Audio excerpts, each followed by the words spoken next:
आए दिन आपको देखने को मिलता होगा कि लोग गौमूत्र और गोबर का सीधे ही सेवन करते हैं और तमाम बीमारियां इससे ठीक होने का दावा करते हैं, लेकिन ये आपके लिए बहुत ही खतरनाक साबित हो सकता है। आयुर्वेद भी इस तरह से गौमूत्र के सेवन की इजाजत नहीं देता है।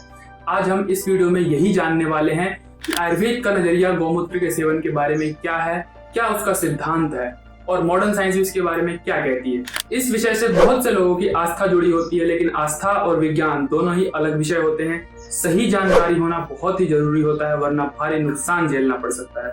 आइए बिना समय गवाए इस वीडियो को शुरू करते हैं। सादर प्रणाम, मैं विशाल एक बार फिर से स्वागत करता हूं आपका अपने यूट्यूब चैनल सनातन मार्ग। सनातन मार्ग चैनल लेता है आपको आयुर्वेद संबंधित शुद्ध जानकारियां आयुर्वेद के ग्रंथों से। यदि आप आयुर्वेद की सही और सटीक जानकारी प्राप्त करना चाहते हैं तो इस चैनल को बस सब्सक्राइब कर लें।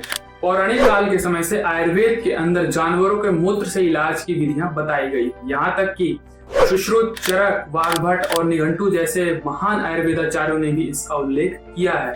और बिल्कुल सही बात है कि जानवरों के मूत्र का प्रयोग किया जाता था, जिसमें सिर्फ गाय ही नहीं बल्कि भैंस, ऊंट, बकरी, भेड़, घोड़ा, गधा ऐसे सभी जानवरों के मूत्र का प्रयोग किया जाता था। विशेषकर जो आयुर्वेदाचार्य थे इसका प्रयोग 2-3 तरीके से किया करते थे, जैसे औषधियों का शोधन यानी कि औषधियों की सफाई करना, उसको प्योर फॉर्म में लाना। एग्जाम्पल के लिए जो शिलाजीत है पर्वतों से या पहाड़ों से प्राप्त किया जाता है, वह शुद्ध फॉर्म में नहीं होता है, उसके अंदर बहुत सारी अशुद्धियां होती हैं और इसको बिल्कुल प्योर फॉर्म में लाने के लिए गौमूत्र से उसका शोधन किया जाता है। और भी बहुत सी विधियां होती है, लेकिन उसके अंदर गौमूत्र की भी एक विधि बतलाई गई। इसको सूर्य तापी या अग्नि तापी विधि से किया जाता है। यदि आप इस विधि को जानना चाहते हैं तो मेरी शिलाजीत वाली वीडियो में मैंने डिटेल में इसके बारे में बताया है।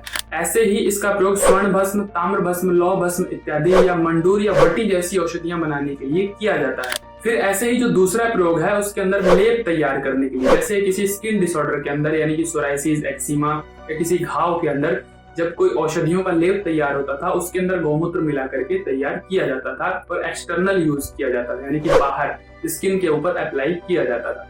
फिर एक और इसका प्रयोग है कि इसको अर्घ के रूप में, यानी कि अगर इसका सेवन भी करना है, इसको पीना भी है, तो पहले इसको उबाल करके और एक पतली नली द्वारा इसको इवेपोरेट करके जो इसकी प्योर फॉर्म है दूसरी जगह कंडेंस करके इकट्ठा की जाती थी, तब इसका प्रयोग होता था, जिससे ये शुद्ध हो जाता था, अशुद्धियां इसकी इधर ही रह जाती थी। उस समय में भी डायरेक्ट इसको यूज करने के लिए किसी भी आयुर्वेदाचार्य ने नहीं कहा है, क्योंकि किसी भी चीज की जो अशुद्धियां हैं जब तक उसे हम शुद्ध नहीं करेंगे तो हमारे स्वास्थ्य के लिए वो हानिकारक हो सकती है।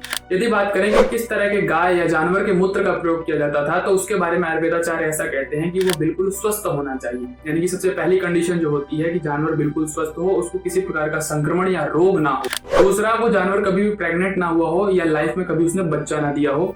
इस तरह के जानवर, जैसे गाय की जो 2-2.5 साल की बच्चिया होती है, उस तरह की बच्चिया का जो गौमूत्र है बहुत ही अच्छी क्वालिटी का बतलाया गया है। गाय खुले में विचरण करती हो, औषधीय पौधे का सेवन करती हो और आज की तरह पेस्टिसाइड युक्त चारा न खाती हो। जी हाँ, ये बात ध्यान देने वाली है कि आज के समय में हम जानवर को खूंटे से बांध देते हैं और खेतों में पेस्टिसाइड द्वारा जो चारा उगता है, पेस्टिसाइड की मात्रा चारे में आती है, फिर उससे वो जानवर फिर उससे उसके मल और मूत्र में भी आ जाती है, जो कि हमारे स्वास्थ्य के लिए बिल्कुल अच्छी नहीं है। मॉडर्न रिसर्चेस की बात करें तो गौमूत्र के अंदर बहुत सारे खतरनाक बैक्टीरिया भी पाए गए हैं। यदि हम डायरेक्ट बिना शुद्धिकरण किए, बिना शोधन किए उसका प्रयोग करते हैं तो हमारे लिए बहुत ही खतरनाक साबित हो सकता है और बहुत सारे इन्फेक्शन दे सकता है।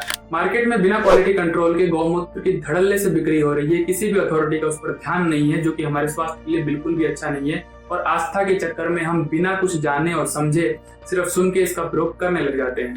बल्कि ऐसा सुनने को भी मिलता है कि सिर्फ गौमूत्र से कैंसर तक की बीमारियां ठीक हो सकती हैं, लेकिन यह बिल्कुल अधूरी बात है और अभी तक किसी भी शोध में यह बिल्कुल कंफर्म नहीं हुआ है कि सिर्फ गौमूत्र के सेवन से कैंसर ठीक हो सकता है।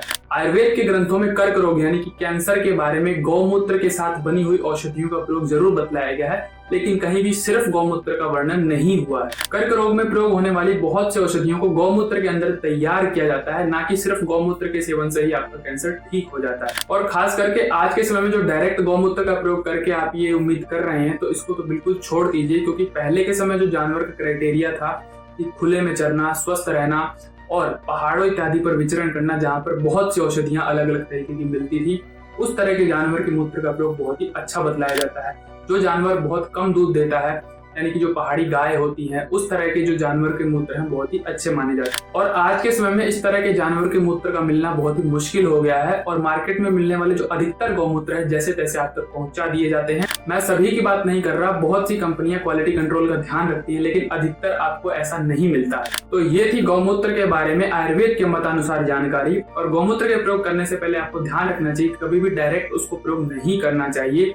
और कभी भी आप यदि गौमूत्र का सेवन करें, किसी आयुर्वेदिक डॉक्टर के परामर्श अनुसार ही करें। और ध्यान रखें कि बहुत ही अच्छी क्वालिटी का गौमूत्र का प्रयोग करें, जिसको बहुत ही अच्छे से प्यूरिफाई किया गया हो, जिसका शुद्धिकरण बहुत अच्छे से किया गया।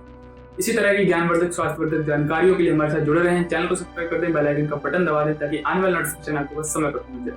आज के लिए विदा लेते हैं, सादर प्रणाम।